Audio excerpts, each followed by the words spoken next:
vast and quiet kingdom, full of people driven by their own motives and labors, there lived a servant whose name few remembered, a servant with a deep desire to be accepted and an even deeper longing simply to feel something.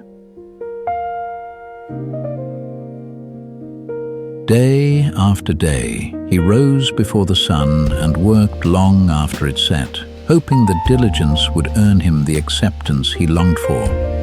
Yet, in a kingdom alive with noise and motion, he remained unseen, a quiet soul lost among louder lives. And in the stillness of his own thoughts, a question began to whisper through his weary heart. Is there any reason to strive?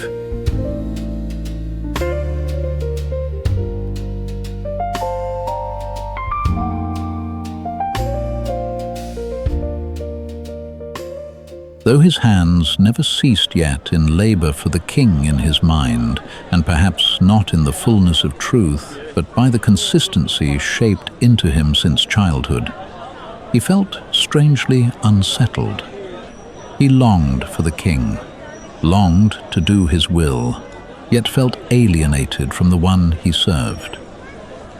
His moments of strength came only from public exaltation, helping others, encouraging them to serve the king, even while he himself was starving for the very encouragement he poured out. For when it came to tending his own soul, he was idle, uncertain how to guide his passion, his fear, or his desire toward anything truly wise. And in that quiet confusion, another question rose. Was he ever truly a faithful servant, or only pretending to be one? But regardless of the thoughts, he kept pushing on in his serving. And as he finished driving back the enemies that threatened a village within the kingdom, his brothers approached him. Good morning, brother. Good you're here. Take these tools back to the shed. And the courtyard is a mess again. Can you clean it? You always do it better than the rest of us. I'll take care of it. Good. Knew we could count on you, little bro.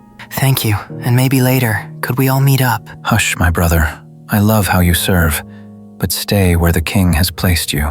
Some lead, some follow. Don't reach beyond that. Remember, you're a follower. But the days that followed grew heavier. His tasks multiplied, yet his strength thinned. And though he pushed himself from dawn to dusk, a strange loneliness began to settle in his mind, slowly, quietly, like fog creeping over a field. His letterbox filled, yet he could not bring himself to open it. He felt too clouded, too weary, too unsure of his place to receive whatever waited there. And the noise around him drowned out the still, gentle call he no longer believed he deserved, or even believed still had a purpose. In time, even the people he served began to speak of him lightly. Some whispered that his kindness was an act. Others suggested he served only to be seen, and gossip, small, careless, and cruel, clung to his name like dust to tired feet. They mistook his gentleness for weakness, his humility for pride, his quietness for deceit, and though none of their words were true, he carried them as if they were. His zeal had once carried him far, but now it wore him out. And before his diligence could bear any true fruit, he found himself embracing idleness instead. Numbness, the quiet escape of a weary soul. Still, somewhere beyond his sight, the king had him in heart. One night, when the weight became too much to carry, he reached for the worn scriptures beside his bed. His hands trembled as he opened to the psalm he had clung to since childhood. The room was quiet, too quiet, and in that stillness he whispered the words he could barely feel anymore. His fingers moving frantically, as if tearing through the silence to feel something, anything.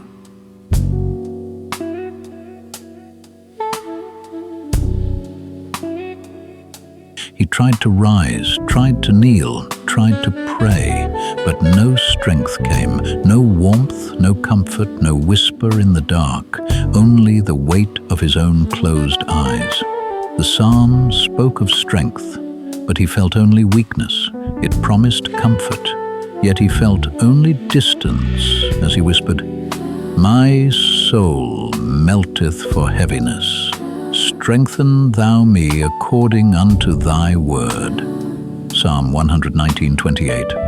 And so he sat there, bowed and exhausted, clutching the verse like a man holding onto the last thread of hope, unable to let go, yet unable to rise.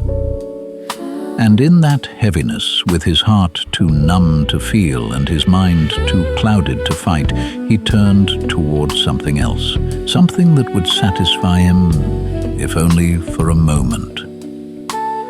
Himself. Morning came, but it did not bring mercy. Or maybe mercy came in a way he didn't fully acknowledge.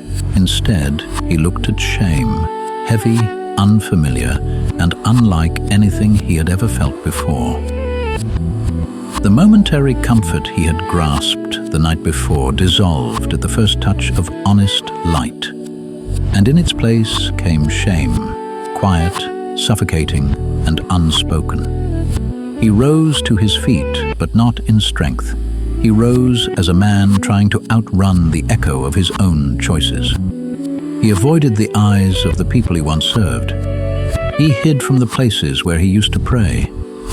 Even the familiar paths of the kingdom felt foreign to him now, as if they whispered reminders of who he should have been. He despised the people who served with joy. And so, with a trembling breath and a heart tangled in confusion, he walked past the gates. No farewell, no explanation. When was the last time he actually went to speak to the king? The only sound was his footsteps, quietly leaving the place he once called home. He did not know where he was going, only that he could not stay. Shame drives a man to strange roads, and his feet carried him into the wilderness, far from the kingdom. Far from the brothers who misunderstood him. Far from the king he no longer believed he could face. The wilderness held him for days, silent, empty, unforgiving, and he wandered, not searching for anything. But the king had noticed his absence. Long before the servant spoke his shame, long before he ran, the king had already risen to go after him. And when the servant finally collapsed beneath the weight of his own heart, with no fight left, footsteps approached. Gentle, steady, familiar. Elior, why have you hidden from me? I don't know. I failed you. I tried. I worked and worked, and no one saw me. I wasn't worthy to serve you, and I'm not strong enough anymore.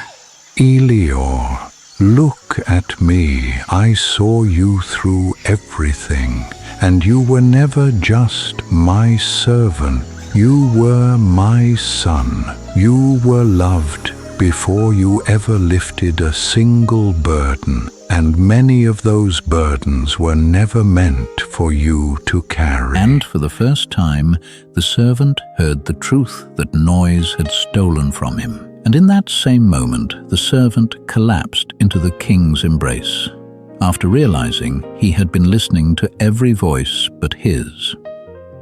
He had served like a servant for so long, he forgot he could enter his presence as a son. And from that day forward, he served again, not to be seen, not to earn love. He served because he was loved, and in that love, he found rest and strength. Those who once misunderstood him saw something new, not the exhaustion of a man trying to be enough, but the quiet confidence of someone who walked closely with the king. not as a servant, but as a son. And he grew in humility, in wisdom, in courage, and in identity. He grew in favor with the king, and he grew in favor with man.